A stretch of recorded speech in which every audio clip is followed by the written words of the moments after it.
I was 11, and I had known that I was lost from age 6 when my Sunday school teacher shared the plan of salvation with me in my class.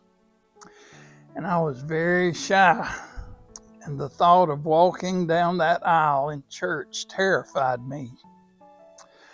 I foolishly waited 5 years more before I accepted Christ, knowing every day I was risking an eternity in hell, and I lived in constant fear of the rapture.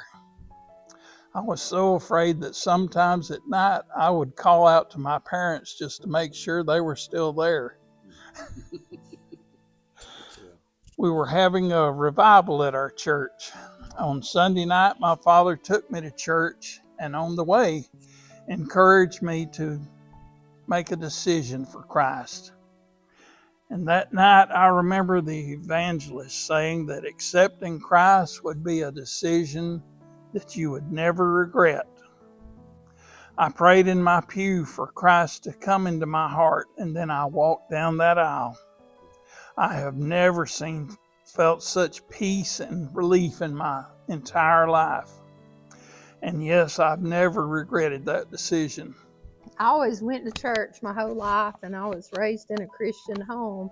So, and I always went to church every time the doors were open. And so we were at a Wednesday night GA meeting, and there was a bunch of girls, and our leader was Carol Shelton. She taught over here, I think, at Cherokee for many years as an assistant or something, but she was our teacher. And some of the girls had kind of got in a fuss or something, so she had carried us to the altar and made us all go in there and pray about it. And I was the youngest one in the group. The rest of them were all older than me, but through that we really learned to forgive, and forgiveness in there. And then I just felt my heart, it was just pounding.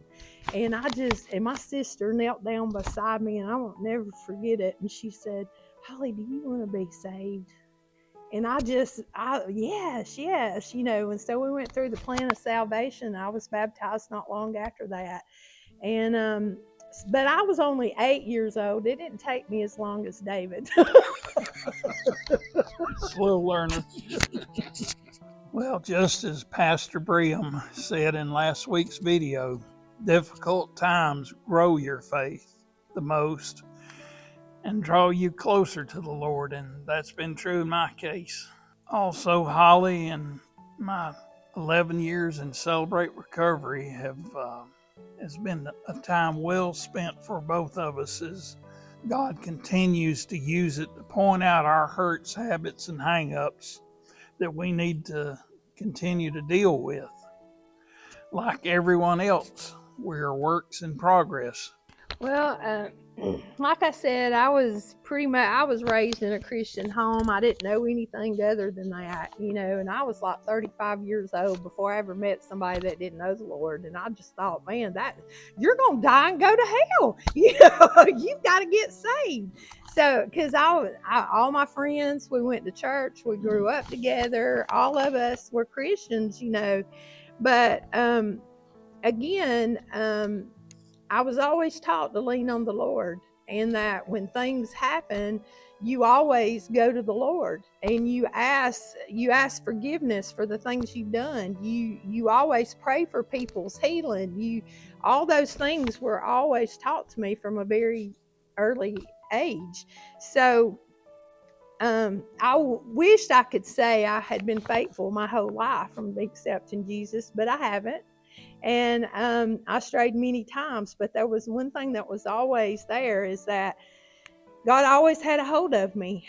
And every time I would do something wrong, I might stir away and I may walk a little bit further, but I would keep feeling that pressure that I needed to do what was right. And he would always bring me back, and I can remember one time sitting in Southside Baptist Church, and that's where I was saved and was brought up, and it was a few weeks before my grandfather was going to die, before he died, And I knew I hadn't been just living just right, and we were having a revival there, and I was on that roll back there, and I couldn't wait for them to get the altar call. I think I ran down that altar just to rededicate my life, because I knew I hadn't been living the life that I ought to, and he's always done that.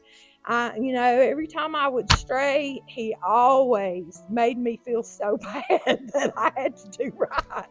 And I'm glad. I'm glad that he held on to me, and that he's always carried me through.